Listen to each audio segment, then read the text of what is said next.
everyone, my name is Nelly Salvatore, an environmental activist and founder of Greenlands International. Please join me on this journey through this majestic Murchison Falls National Park, a real treasure of Uganda's natural beauty. In this video, I'll take you through the history of Murchison Falls National Park, the conservation efforts, challenges, and the life of elephants in this park amidst oil exploration. Murchison Falls National Park is located in northwestern Uganda within the districts of Bulisa, Nwoya, Kiryandongo, and Masindi. It is situated near Lake Albert and the Victoria Nile and is home to many animals and stunning landscapes. Around 1864, Sir Samuel Baker and his wife became the first Europeans to see a substantial waterfall on the Victoria Nile, which Baker named Murchison Falls after the then president of the Royal Geographical Society, Sir Roderick Murchison. At Murchison Falls, the Nile squeezes through an 8-meter wide gorge and plunges with a thunderous roar into the Devil's Cauldron, creating a trademark rainbow. In 1926, Murchison Falls was gazetted as a game reserve, and in 1952, it became one of Uganda's first national parks, which makes it Uganda's largest and oldest conservation area. The northern section of the park contains savanna grassland, borassus palms, cassia trees, and riverine woodland, while the south is dominated by woodland and forest patches. In 2022, the French oil company Total Energies started oil exploration activities within and near the park. The Tilenga Oil Project is a highly controversial project as it has short, medium, and long-term impacts on the park's rich biodiversity. This park is where nature and development intersect, making it a unique and important destination to explore while keeping in mind the efforts to protect it. To get to the park, you can take a road trip from Kampala to Murchison Falls National Park in a distance of about 305 kilometers, and then for about 3 to 5 hours, depending on the road conditions, you will pass through Masindi town along the way, and when you drive, you can enter the park through Kichumba Nyumbo or Tangi gates, which are the main entrances. You can also opt for convenience with a short flight from Entebbe International Airport to Bakuba Airfield within Murchison Falls National Park. The swift journey not only takes approximately 1 hour but also treats you to breathtaking aerial views. Upon landing, you are just a short distance away from the Kichumba Nyumbo or Tangi gates, facilitating easy access to the park's captivating wonders. Murchison Falls National Park has attracted notable visitors over the years.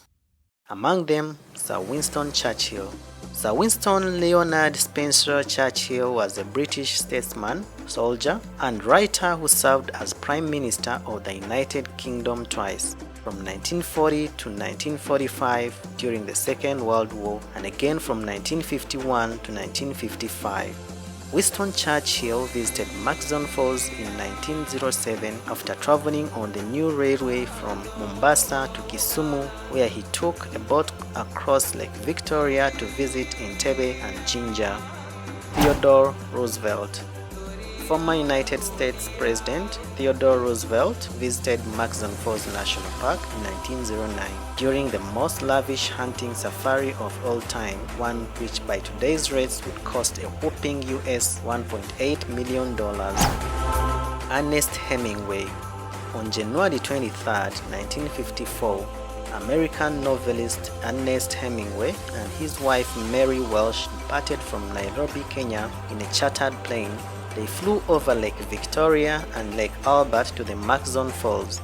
During their visit, Hemingway and his wife experienced 2 plane crashes in Murchison Falls Park near Masindi, but miraculously, they both survived both incidents. How they survived is a story for another day. Murchison Falls is a true wildlife haven with over 144 different mammals, 556 different bird species, 51 reptile species, and 51 types of amphibians. The most common animals include buffaloes, giraffes, hippos, Uganda cobs, and antelopes. The most common reptile is the Nile crocodile. Among the bird attractions is one of the most sought-after bird species in Africa, the shoebill, which inhabits the river stretch approaching the Albert Delta. One of the park's star attractions is thriving African elephant population. In a recent aerial survey, more than 900 of these majestic creatures were counted, and this number is steady on the rise. Now let's talk about the elephants' conservation, challenges and solutions, and how different organizations are working together to ensure their survival in the wild. Presently, Uganda is home to approximately 5,000 elephants, primarily residing in the landscapes of Kidepo, Murchison, Semliki, and the greater Virunga landscape. Elephants face a unique challenge, an exceptionally low reproduction rate. With just one calf per female every 8.6 years, elephant populations grow slowly with a maximum annual increase of about 6%. Elephants are more than just animals. They are intelligent, sociable, and affectionate beings. They exhibit behaviors remarkably similar to humans, such as caring for weaker individuals, adopting orphaned calves, and mourning the loss of their companions. African elephants like these in Murchison Falls National Park can live up to 70 years, longer than any other mammal except humans. Elephant herds are matriarchal, consisting of related females and their young, and are led by the eldest female called the matriarch. Each mature elephant consumes between 200 and 350 kilograms of vegetation and requires 110 to 190 liters of water daily. Elephants are indispensable ecosystem engineers. They maintain grasslands by reducing tree cover. They create water ponds and wallows for other wildlife, and they do this using their feet, trunks, and tusks. Elephants also facilitate the dispersal and germination of crucial tree species like Borassus palms and Balanitis aegyptiaca. Now let's talk about the challenges facing elephant conservation in Uganda. Globally, the most significant threat comes from the illegal killing of elephants for their ivory. This practice fuels a devastating trade that is considered fourth largest transnational crime worldwide. Ivory, often called white gold, is used to finance the activities of very dangerous terrorist groups.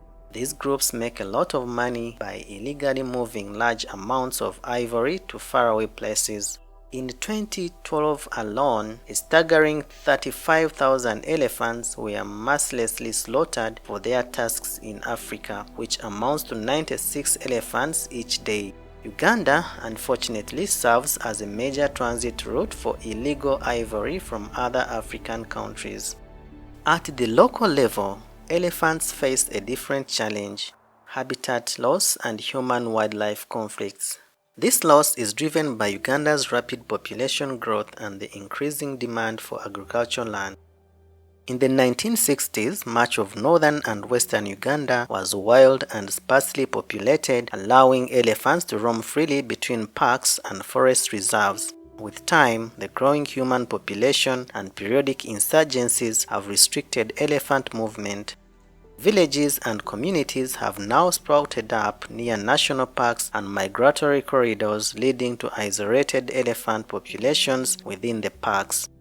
This constrained environment makes it harder for elephants to find the food they need, resulting in a rise in crop raiding incidents and escalating human-wildlife conflicts.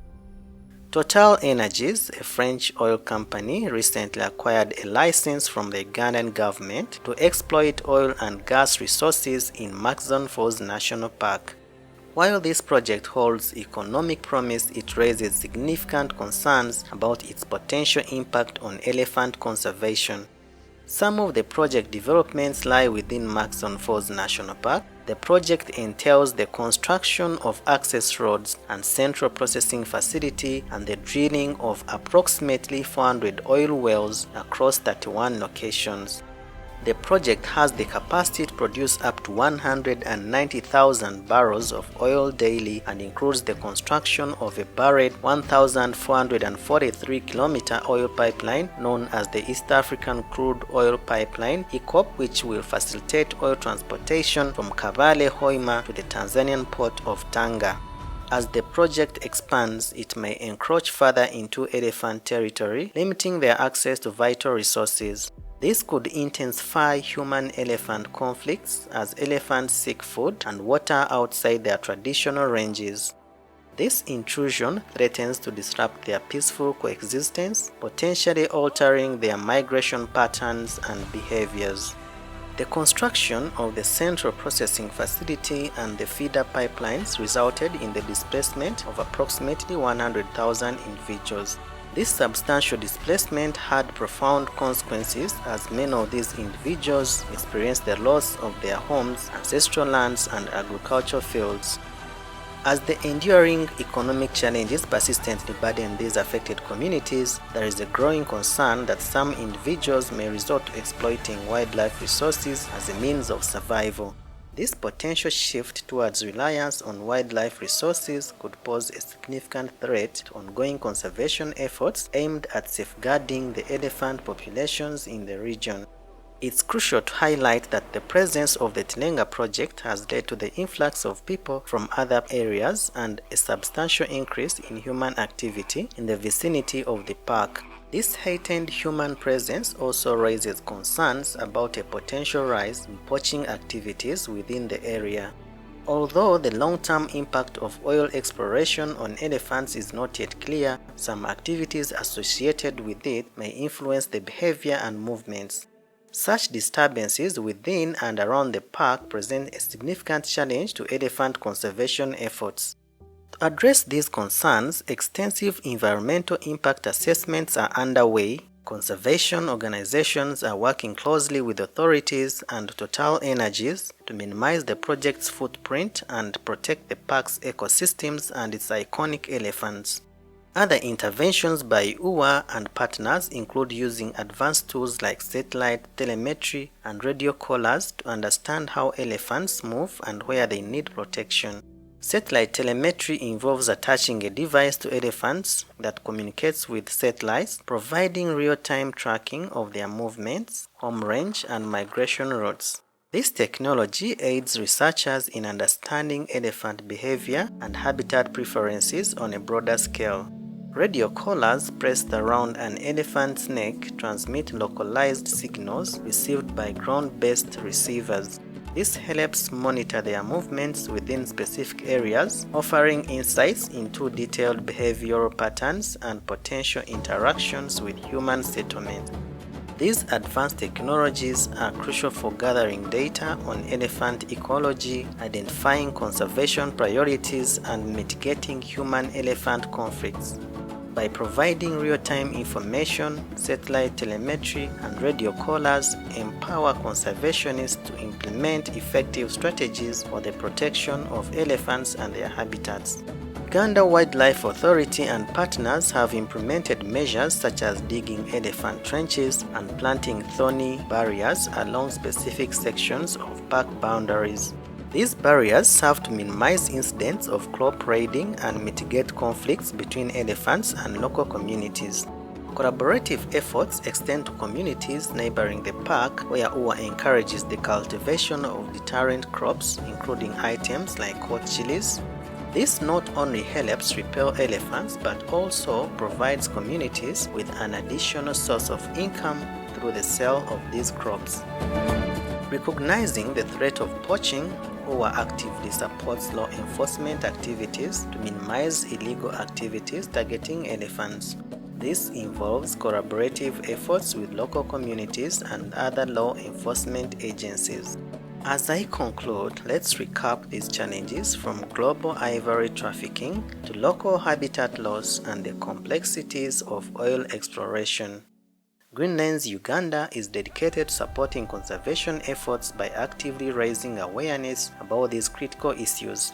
Our aim is to pave the way for a brighter future not only for elephants in Uganda but also for these majestic creatures beyond its borders. Join us in our mission to be a part of the journey towards ensuring a future where these gentle giants continue to thrive in their natural habitats. Thank you for joining us on this educational journey. To learn more and contribute to the conservation of elephants, please visit our website www.greenlandsug.org.